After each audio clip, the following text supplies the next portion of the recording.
महाराष्ट्रातील number 1 TV channel आवाज TV, आवाज आपल्या सर्वांचा। हिंदू धर्मातील होळी हा सण अत्यंत उत्साहात साजरा केला जातो। होळी म्हटलं की रंग, आनंद आणि गोडवा आलाच। या सणात साखरेपासून बनवलेल्या हार आणि कंगनांना विशेष महत्त्व असते। धुळे शहरात मात्र या गोड परंपरेला एक वेगळीच सामाजिक किनार लाभलेली आहे। येथे हिंदू मुस्लिम बांधवांची कुटुंबे गेल्या 3 पिढ्यांपासून साखरेच्या गाठींचे हार कंगन तयार करून हिंदू बांधवांच्या होळी सणाचा गोडवा वाढवत आहेत।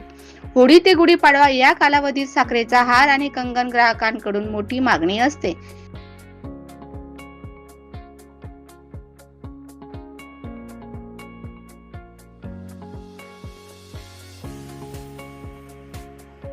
धुळे शहरातील मुस्लिम कुटुंबीय संपूर्ण कुटुंबाच्या मदतीने महिनाभर आधीपासून हार कंगन तयार करण्यास सुरुवात करतात।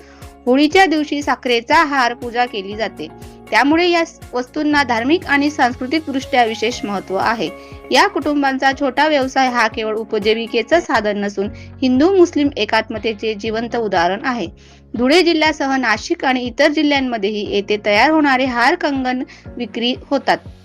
यंदा साखरेच्या दरात वाढ झाल्याने गतवर्षीच्या तुलनेत हार कंगनांच्या किमतीतही वाढ झाली आहे। मात्र वाढलेल्या दरांनंतरही ग्राहकांकडून मागणी कायम आहे। होळीच्या गोडव्यातून सामाजिक ऐक्याचा संदेश देणारा हा छोटा व्यवसाय आजही परंपरा आणि एकात्मतेची गोड साखळी जपत आहे।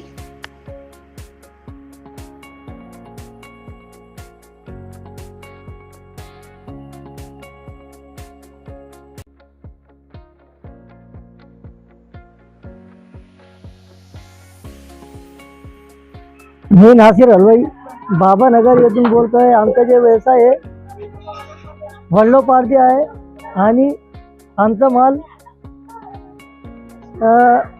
माल नाशिक, पालघर, मुंबई, बोईसर इकडे जातो आणि महिनाभर अगोदर आम्ही होळीची तयारी करतो आणि इकडे आमचं सर्व कुटुंब मिळून माल बनवतो आहे। 1 महिन्यापूर्वी आमची तयारी चालू झालेली आहे।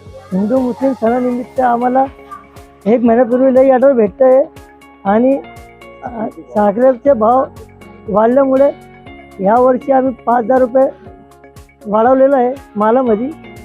रोजच्या ताज्या घडामोडींसाठी आवाज टीव्हीला सबस्क्राईब करा आणि बेल आयकॉन प्रेस करा।